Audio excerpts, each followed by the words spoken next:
The vast emptiness of space surrounded the Galactic Confederation observation post. For centuries, 7 different alien species had lived together in peace. They kept this peace through better technology and guarding their borders carefully. Senior Observer Tevo sat at his monitoring station. His long, thin sensory organs twitched as strange readings appeared on his screen. He blinked his 4 eyes and checked again. Unidentified vessel detected in Sector 7. Tahoe reported to his superior. His voice remained calm, but his inner eyelids flickered with excitement. Configuration unknown. Commander Juwu moved across the smooth floor of the command center. Her tall, slender form towered over Tahoe as she examined the readings. "Magnify image," she ordered. The main screen showed a ship unlike anything in their vast database. It was sleek yet clearly built for function rather than beauty. Strange markings covered its hull in an unfamiliar language. The largest marking read, *Thunderchild*. Analyst Hyjin joined them at the console. Her scaled skin reflected the blue light of the monitors. Primitive propulsion systems, Hyjin noted, her clawed fingers dancing across the controls. Rudimentary shielding. No quantum communications array. Their weapons appear to be basic projectile and energy types. Commander Juwu's mandibles clicked together in what her species considered amusement. "Hardly a threat, then." "Should we intercept?" asked Tahoe. "Yes," Juwu decided. "Send 2 patrol vessels. Observe first, then make contact if the ship appears non-hostile." Inside the Thunderchild*, Captain Minji Lee stood on the bridge. The ship hummed with energy as it moved through uncharted space. Minji studied the star charts with her executive officer, Do-Yun. "We've crossed beyond all previously mapped territories," Minji said. Her voice held pride and wonder. Earth's first true interstellar vessel carried the hopes of humanity among its 120 crew members. Do-Yun nodded, his dark eyes reflecting the starlight from the viewports.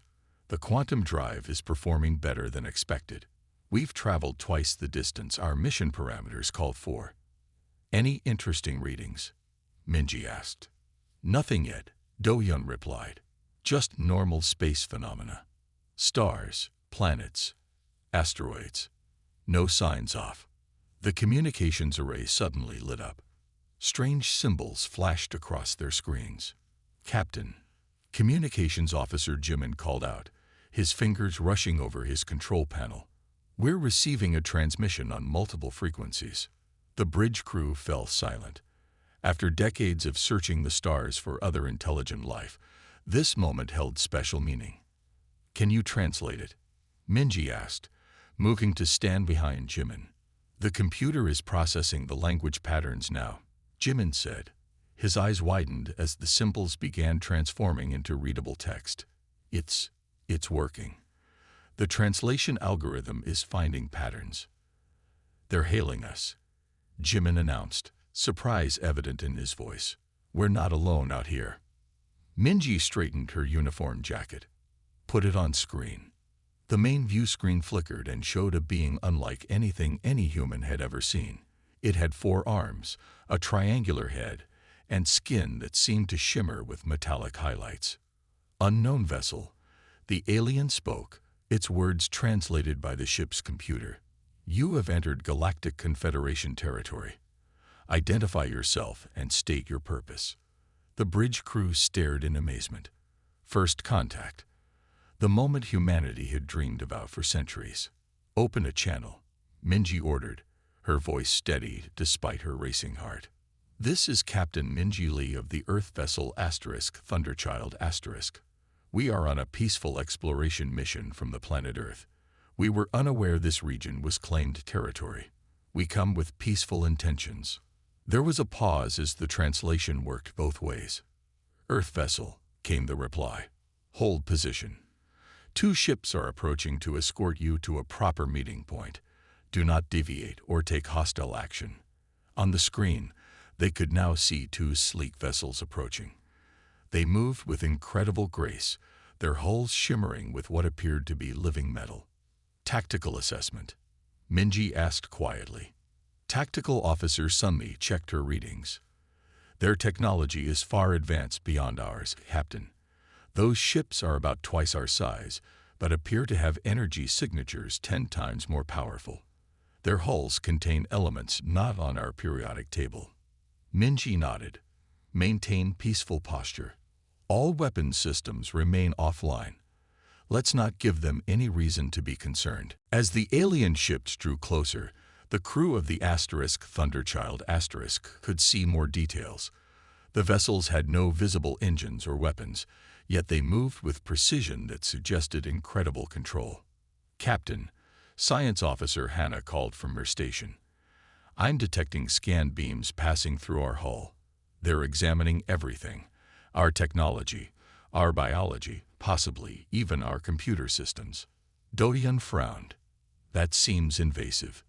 We're the newcomers here, Minji reminded him. They're assessing whether we're a threat. The alien commander's voice came through again. Your vessel uses primitive technology we have not seen in centuries. Your biological readings are unusual. You will follow our ships to Outpost Zenith for further evaluation. Minji exchanged looks with her senior officers before responding. We understand. We will follow your lead.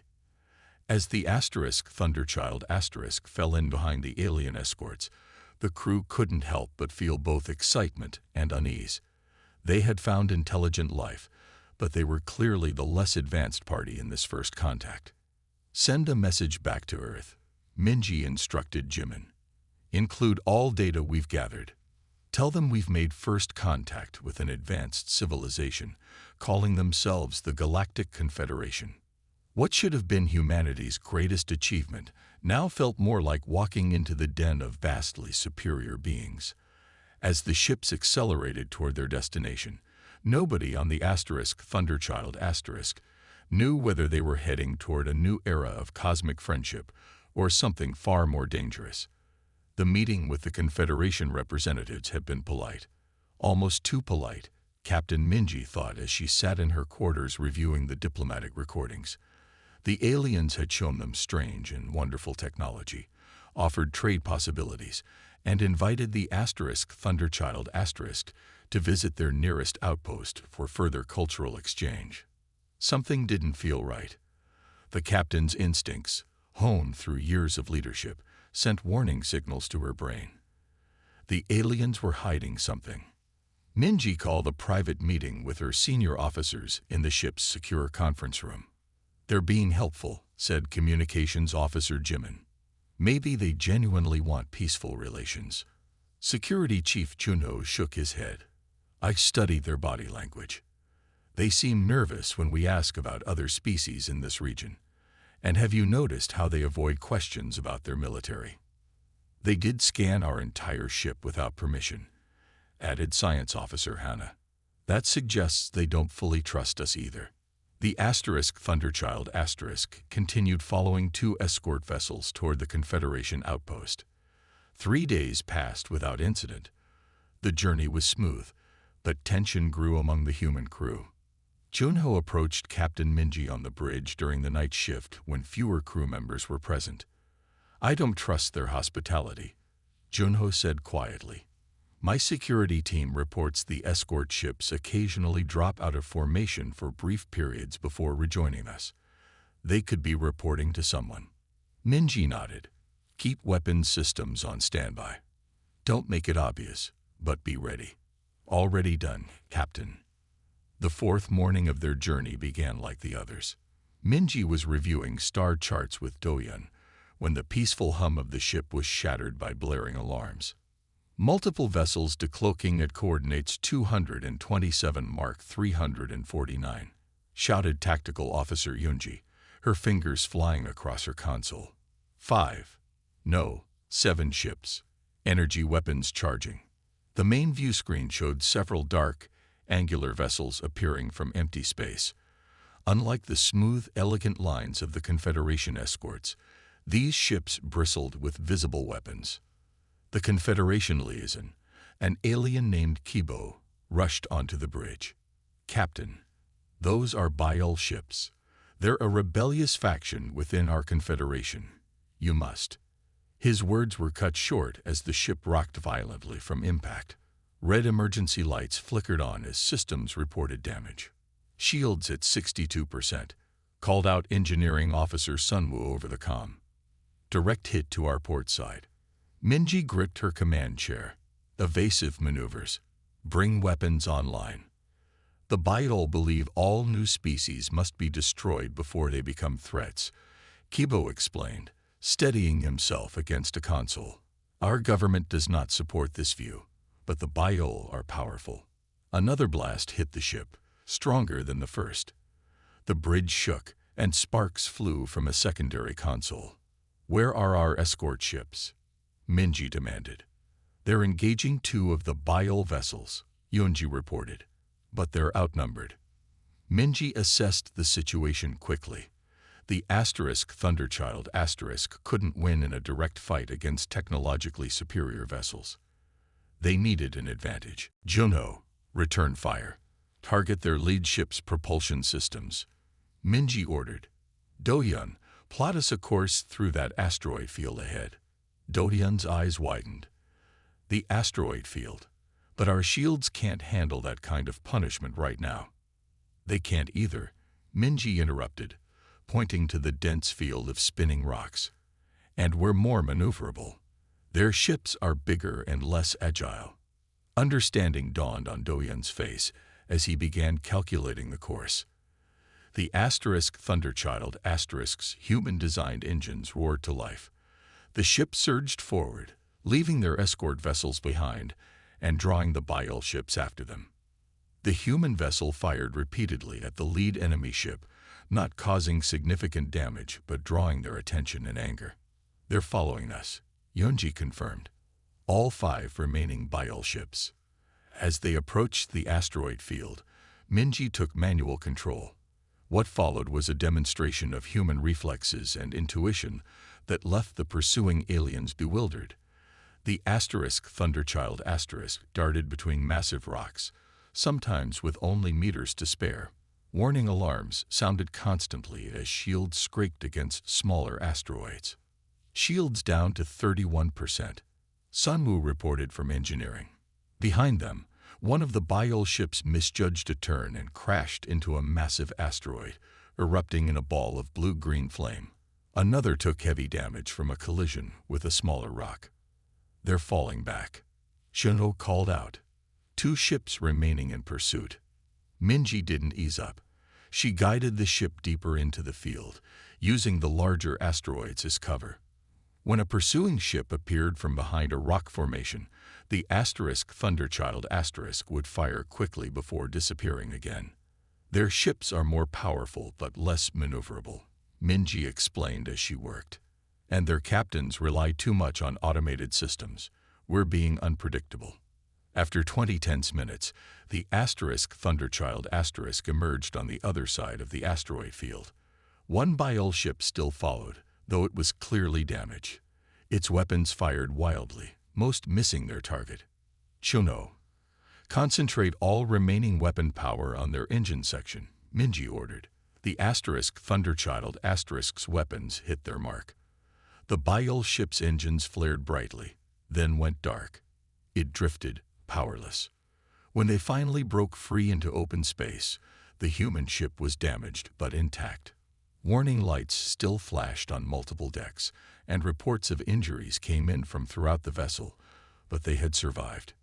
Dohyun pointed to a colorful gas cloud on their long-range sensors. "That nebula is about 6 hours away at our current speed."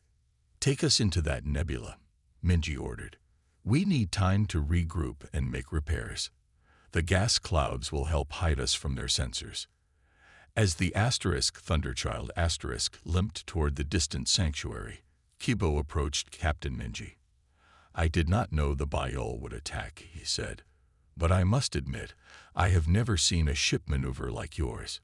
Your species has surprising abilities." "We're good at surviving," Minji replied simply. "And now we need answers about who exactly wants us dead and why." The damaged but unbroken human ship continued toward the nebula, carrying the first humans to experience both first contact and first combat with an alien civilization. The diplomatic mission had become a fight for survival, and humanity had just shown they would not be easy prey. The colorful gases of the nebula surrounded the Thunderchild like a protective blanket. Reds, blues, and purples swirled outside the viewports. Inside, the ship buzzed with activity. Despite their injuries and damaged systems, the crew worked with a sense of purpose. Captain Minji stood in engineering, watching teams move quickly between workstations. Emergency lighting cast everything in a reddish glow. The smell of burned circuitry hung in the air. "Status report," she said to Chief Engineer Sunwoo. Sunwoo wiped sweat from his forehead, leaving a streak of dark grease. His uniform was stained and torn at the sleeve. "Life support is stable. Main engines are at 64% capacity.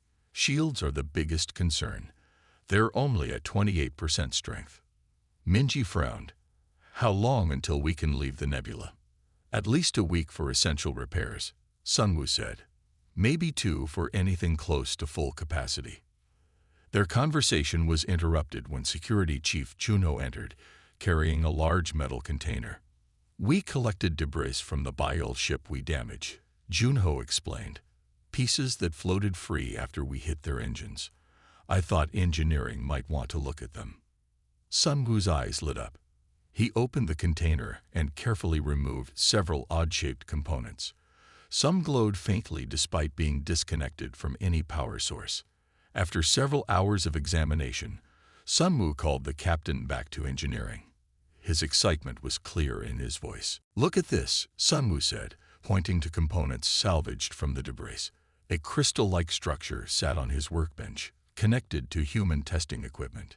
Their weapon systems use crystalline energy, focusing we've only theorized about. The crystal amplifies energy in ways our technology can't. "Can we integrate it with our systems?" asked Minji, studying the alien technology. Sunwoo smiled. "Already working on it. My team has adapted 3 of these crystals to work with our power grid. If we place them correctly, we could increase our weapon strength by 40% using the same energy input." "Do it," Minji ordered. In another section of the ship, Science Officer Yuna hunched over sensor readings.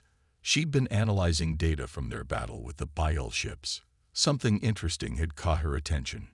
When Minji visited the science lab, Yuna excitedly shared her discovery.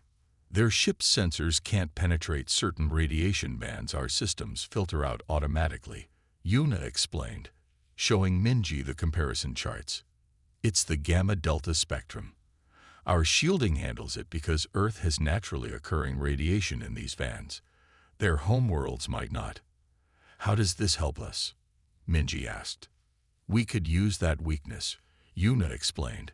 "If we modify our engines to release controlled bursts of gamma-delta radiation, their sensors would have blind spots. We could appear to be in one place while actually being in another." Over the next days, the Thunderchild became a workshop of innovation. While the Confederation searched for them, the humans were turning disadvantage into opportunity.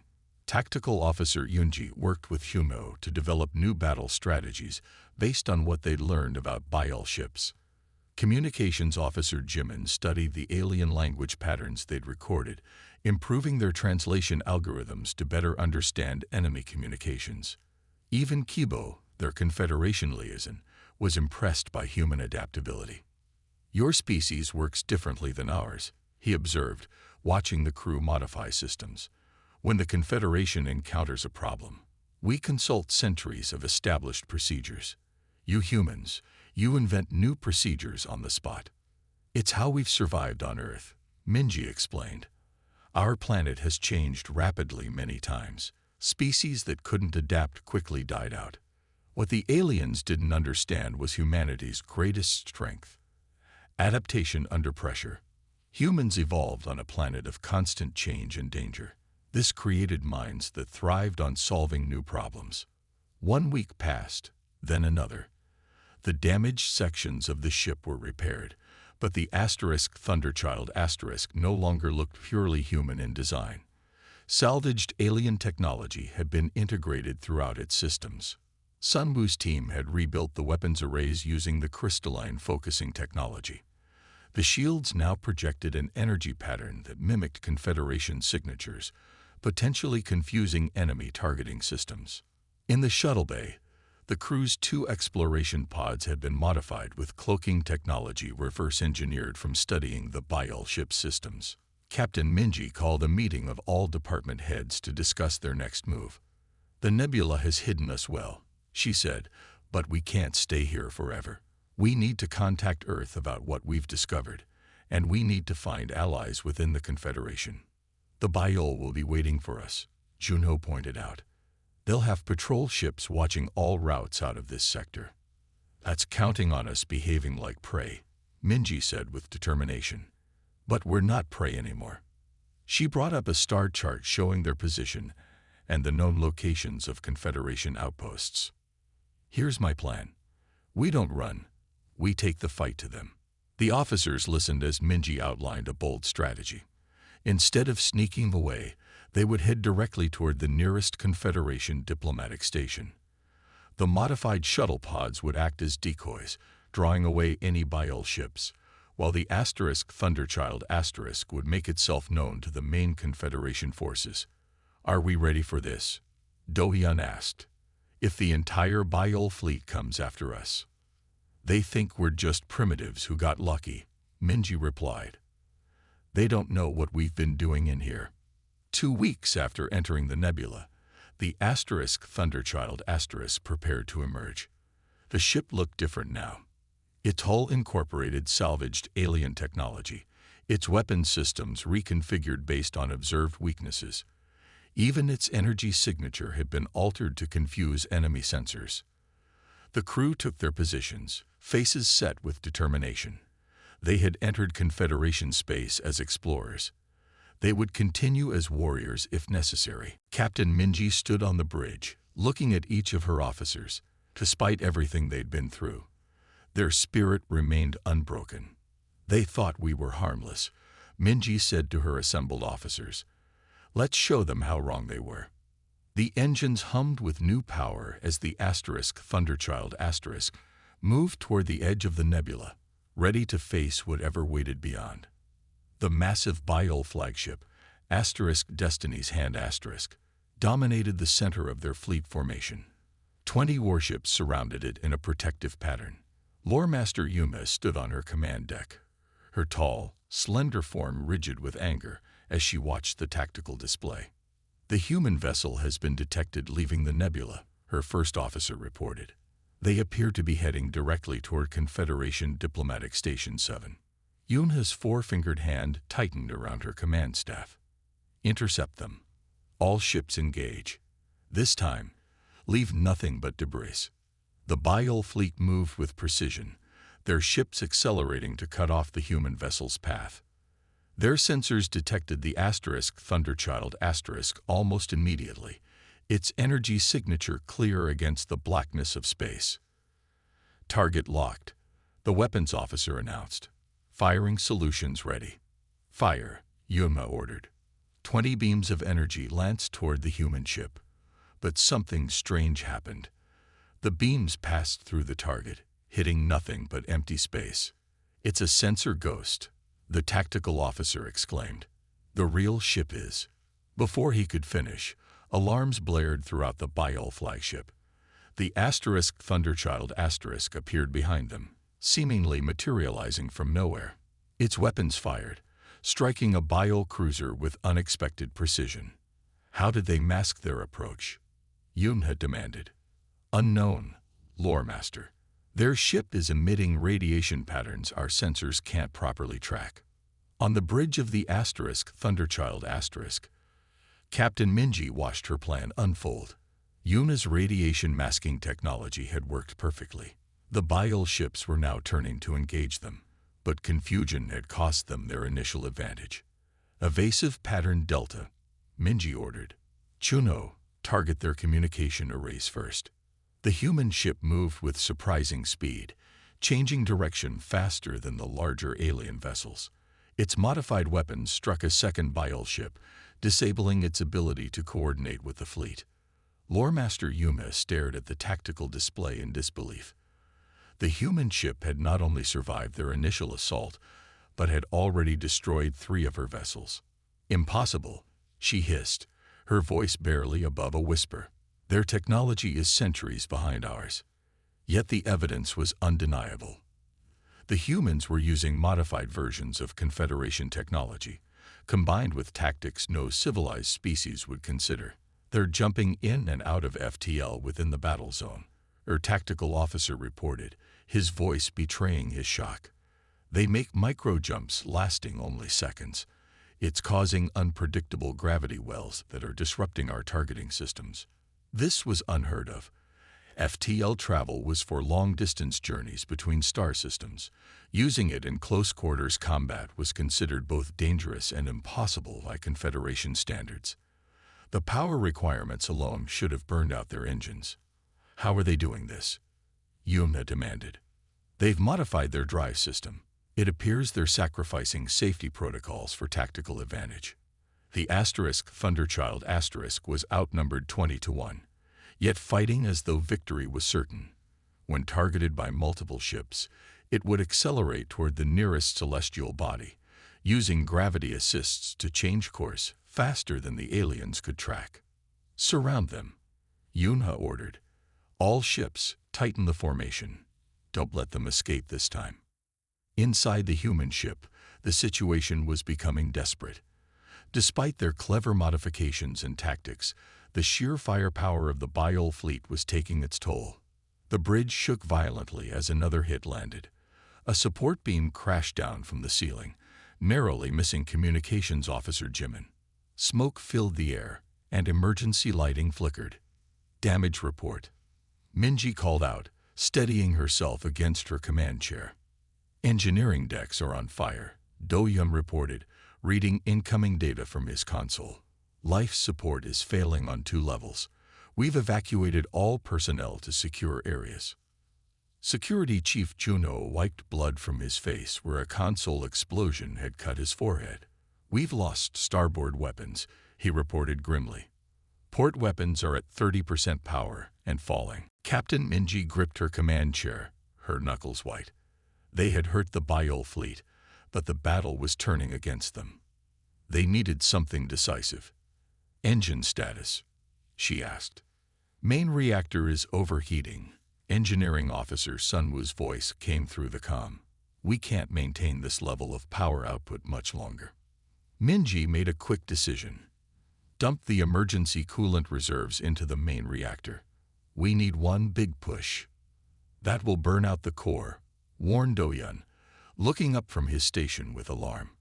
"We'll lose FTL capability completely." "It will buy us time," Minji countered. "And we only need one good shot at their flagship." Do-Yun hesitated, then nodded. "Transferring emergency coolant now." The ship's engines roared with new energy as the coolant flooded the reactor, temporarily allowing it to operate beyond safety limits. The Thunderchild surged forward with unexpected speed, catching the Biol fleet by surprise. "All remaining power to forward weapons," Minji ordered. "Target their flagship's command center. Fire when ready." The resulting energy surge allowed the Thunderchild to unleash a devastating barrage against the Biol flagship. The human weapons, now enhanced with alien crystalline technology, penetrated the flagship's shields with ease. Loremaster Yuna felt her ship shudder as the human weapons struck.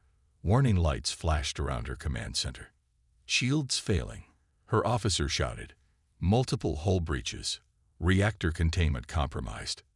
"Evacuate the command staff," Yuna ordered, her voice now showing fear for the first time. "All ships, continue the attack. Don't let that human vessel escape." Before the evacuation could complete, the Biol flagship's reactor went critical. The massive ship exploded in a blinding flash of light and energy. The shockwave damaged several nearby Biol vessels. As the flagship exploded, the remaining enemy vessels hesitated. Without their commander and central coordination, confusion spread through the Biol fleet. On the Thunderchild, The crew watched in stunned silence as their desperate gamble paid off. The Biel flagship was gone, and the enemy formation was breaking apart. Multiple Biel ships are retreating, Tactical Officer Yunji reported, her voice filled with disbelief. Others appear to be standing down. Captain Minji stood slowly, surveying her damaged bridge and exhausted crew. They had achieved the impossible. A single human ship had faced a fleet of advanced alien warships and survived. "Send a message to any remaining Confederation vessels," she ordered. "Tell them we're still here, and we're ready to talk." As the remaining Biel ships pulled back, the Thunderchild drifted, damaged but undefeated. Its reactor was burning out, its weapons nearly depleted, but it had done what no one thought possible. It had shown the galaxy that humans, even with their primitive technology, were not to be underestimated. The Grand Council chambers of the Galactic Confederation stretched before Captain Minji Lee. Tall windows showed the stars outside. 7 raised platforms held the representatives of the 7 member species. Each alien had a different shape, size, and color. Some had extra limbs. Others had strange skin that glowed. All of them were staring at Minji and her small group of human officers. The Thunderchild had been towed to this station after the battle. The ship was badly damaged. Its reactor had finally failed completely. But they had survived. Minji stood as straight as possible despite her bandaged arm and the pain in her ribs. Beside her, Dohyun, Junho, and Sunwoo represented the crew. All of them wore their torn and stained uniforms with pride. High Counselor Jihoon, a tall being with silverish skin, leaned forward from the central platform. His large eyes studied the humans with great interest. "Your ship," began Jihoon, his voice echoing in the chamber, "was not designed for war." "No," Minji agreed simply. "The Thunderchild is an exploration vessel. We modified it because we had to survive." The council chambers filled with the soft sounds of the various species talking among themselves. The idea seemed to surprise them. "Our scientists have analyzed the remains of the battle," continued Jihoon. "You adapted our technology in ways we never considered. You used crystals designed for energy storage as weapon amplifiers. You modified shield systems to create sensor ghosts. We worked with what we had," Minji explained. Representative Minna, a shorter alien with 4 arms and blue-tinted skin, spoke next. Her voice was barely above a whisper, but the chamber's perfect acoustics carried her words clearly. "One ship," she said with what sounded like awe. "One ship fought our most advanced fleet to a standstill. Our predictive models said this was impossible." The 7 council members looked at each other. Minji could sense their unease. She understood their fear. If one damaged human ship could do this much damage, what might an entire fleet of purpose-built human warships do? Minji decided to address their unspoken concern directly. "We don't seek conflict," she explained, looking at each council member in turn. "But we will defend ourselves. Earth has a long history of both war and peace. We prefer peace.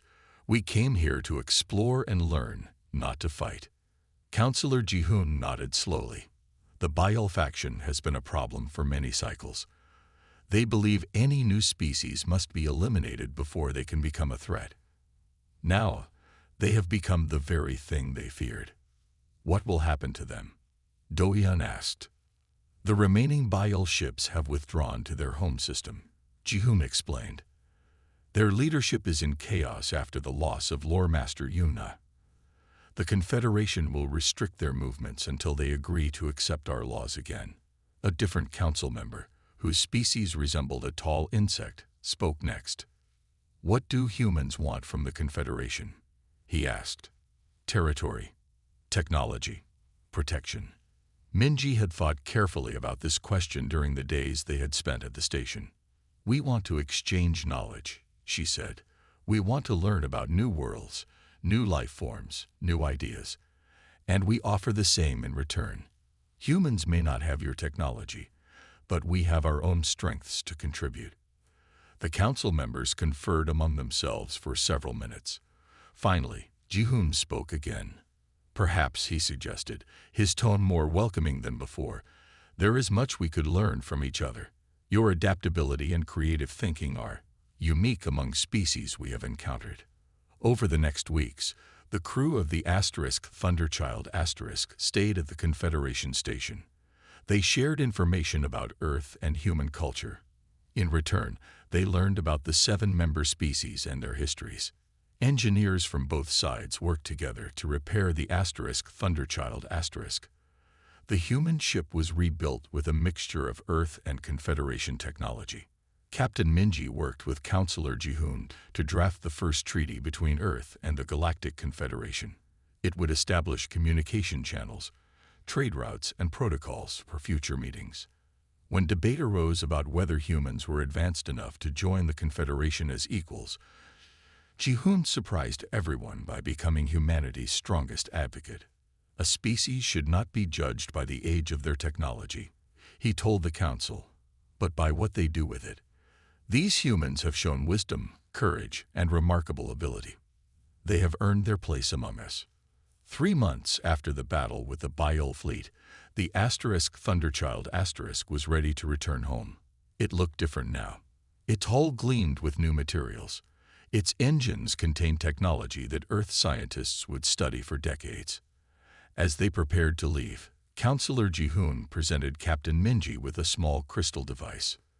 This contains star charts for 50 systems near Earth, he explained. Systems your people might find interesting. Consider it a gift between friends. The Thunderchild departed the station with an escort of 3 Confederation vessels. Not for protection this time, but as honored companions.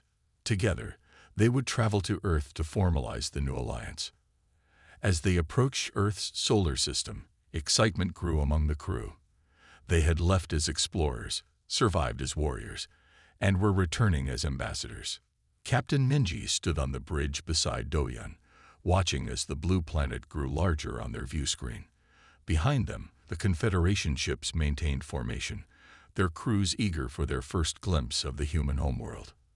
We never expected to make first contact like this, Minji told Do-yeon quietly, thinking of everything they had been through. A diplomatic mission that turned into a fight for survival that turned into an alliance. Do-yeon smiled, looking at the approaching Confederation ships. No one ever expects humans, he said. That's our greatest strength. On Earth, people gathered around view screens and looked up at the sky. Word had spread that the Thunderchild was returning, and it was not alone. Humanity was about to meet their new galactic neighbors, thanks to one ship and its crew who had shown the stars what humans could do when pushed to their limits. Humanity would join the galactic community not as conquered subjects, but as equals whose unique evolutionary path had created something the aliens had never encountered before, creative problem solvers who thrived on overcoming impossible odds. The end.